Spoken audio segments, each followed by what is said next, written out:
Now, we're going to be keeping a close eye on the senator's floor speech all throughout the hour. We'll dip in and out. Now, you can also see it for the hour at the bottom of your screen. And joining us now with reaction, someone who has been in Senator Ted Cruz's corner from the very beginning. She also endorsed him, Fox News contributor, former Alaska's governor, Sarah Palin. Governor, it's been a while. Good to see you. Welcome back. Thank you so much, Sean. Hey, you know, if Ted Cruz runs out of material there to speak of in this filibuster of his, he can always just read the Obamacare bill itself, because I bet you no one else there on the Senate floor has actually read it. No one could survive reading it that long, Governor. I think that would be a little too long for you know, God help him. He'll be there for the rest of his life. Yeah, but if he would read it, though, then perhaps Nancy Pelosi, she'd be watching the C-SPAN station there, and she'd be able to say, oh, that's what's in it. 20,000 pages of Obamacare, including these regulations, and it's only going to grow. You know, this Bible, and it's large font, and it's full of commentary. This Bible itself is only 1,600 pages. Can you imagine 20,000 pages of bureaucracy, of a boot on your neck bureaucracy like Obamacare that nobody's read? No, not really, and this gets to the heart of it. You know what's a little sad? As of this hour, and I've been appealing to people all day, this to me is a tipping point, Governor, a moment of truth. Is this going to be a revitalized Republican Party with bold differences? They don't want Obamacare. They all ran, didn't they all run and vow that they would repeal and replace? Why, as of this hour, Ted Cruz, Mike Lee, Marco Rubio, Rand Paul, Senator Vitter, Pat Roberts, and Senator Inhofe are the only ones supporting and standing with Cruz. What is your reaction to that? Where are the other 39 Republicans? Well, Sean, well, and the Democrats. Remember, many Democrats had recently come out against Obamacare, saying specifically they understood now about the death panels and other things, and that Obamacare, as the court said, is actually a tax that they had not been aware of previously. And these Democrats even who had opposed it, where the heck are they? Sean, what you are suggesting is this is something much greater than just this boot on the neck, jammed down your throat, America, socialized a health care coverage program of Obama's. It's going to be run by the IRS. It's greater than that. Ted Cruz loves his countrymen, and he does not want to see us destroyed by bad, selfish policy, so he fights for what is right. And yet the naysayers, Sean, are telling us that this is a lost cause, fighting for what's right, fighting against a program that's so bad that Congress itself exempted itself out of. Now, by the way, let's dip in right now. Apparently, Senator Dick Durbin, a Democrat, has jumped on the floor, I'm sure, to kind of interrupt Ted Cruz. Let's see what's going on. And I'm getting to the answer to your question, but it is a detailed answer, and so if you'll forgive me, I will take a few moments to lay it out. The first step, in my view, to this process was Governor, the question that Dick Durbin just asked is, does Ted Cruz want to shut down the government, and does he have enough votes? Now, Governor, we know the answer to that is no. Now, I keep hearing, Senator Mitch McConnell said today, he actually took a shot at Cruz and said his strategies to defund Obamacare, et cetera, that Ted Cruz literally accused him of wanting to keep funding Obamacare and shutting the government down. There's a parliamentary move here.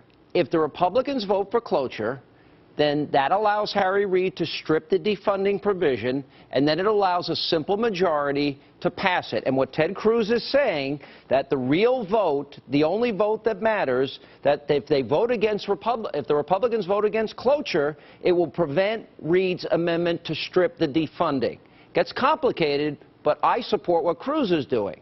Why aren't these other Republicans? What do you think their other, quote, tactical differences?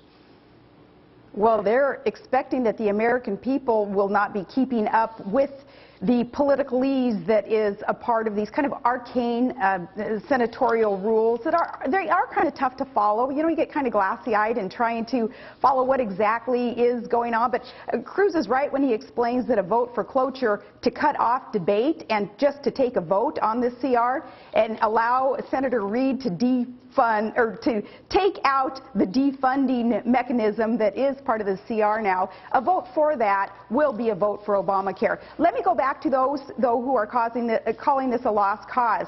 I don't know if you saw Mr. Smith Goes to Washington. Mark Levin reminded his listeners of this today. Yeah. In that movie, when Jimmy Stewart's character said, a lost cause during his own filibuster, his character. He said a lost cause is the only one that's actually worth fighting for, because a lost cause, the only reason you would fight for such a thing is for one reason, one plain simple reason, and that is love thy neighbor.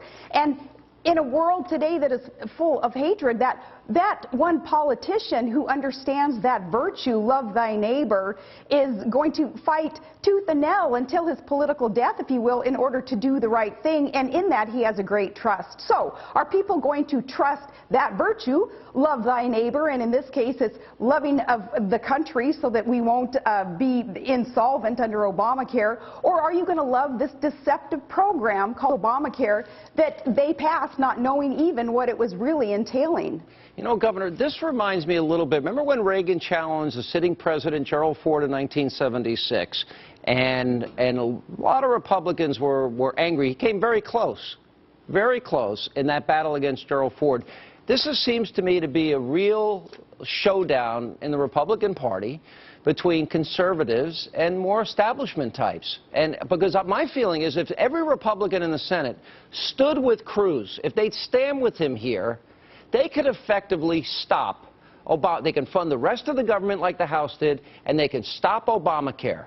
And then it's going to be the president's choice and Senate Democrats' choice if they want to shut down the government after the rest of the government is funded. Why won't they do that? Well, you're right, and these statesmen can do what happened back then during our bicentennial year in '76. I remember I was going into junior high, and the world's eyes and ears were on the debates at that time and what was going to happen. What Reagan allowed then, by standing tall and strong on what was right, was opening the door for success of a real conservative agenda that the nation needed at the time 4 years later. That's exactly what it is that we're going to need in a few years here. Once President Obama is gone, our country will be so close to having been fundamentally transformed as he had promised that we're going to have a heck of a lot of work to do to get us back on solid footing, back to that exceptional, growing, producing nation that we once were. We're going to have a heck of a lot of work to do. So yes, if the statesmen would stand up today and actually do their job, which is fulfilling their campaign promises and implementing the will of the people, we'll see another Reagan uprising, if you will, in a couple of years, and that's exactly what we need. You know, Republicans now praise Reagan, but at the time they didn't like his boldness. It seems to me, and tell me if I'm wrong, I keep getting my sources on the ground, if you will. There's been a contentious lunch that took place today amongst Senate Republicans and contentious little battles, including, by the way, Senator McCain, who you ran with. And it seems to me that there's a little bit of jealousy and anger that this freshman is daring to take on the establishment, but I think it's almost like he's calling them to task because they ran on this promise. Do you see any other way they can accomplish repealing Obamacare but this way? Because I don't. No, of course not. You have to take whatever tool you have in your toolbox in order to get rid of Obamacare. The only tool that we have at this point is unfunding it. That's the role of the legislative branch, is holding the purse strings. As for Ted Cruz personally, he's a tough Texan. He can handle this. Remember that people throw rocks at things that shine, and Ted Cruz is shining, and it's not just him personally, individually, what it is that he, as a person, represents. It's his beliefs, his ideals, his love of country, and of, again, not wanting to see us destroyed under something like Obamacare that the IRS is going to continue to cram down our throats. All right, Governor, great to hear from you tonight. Good to see you again. We've missed you. It's been a while since you've been on. Thank you for being here. Thank you. Keep up the great work.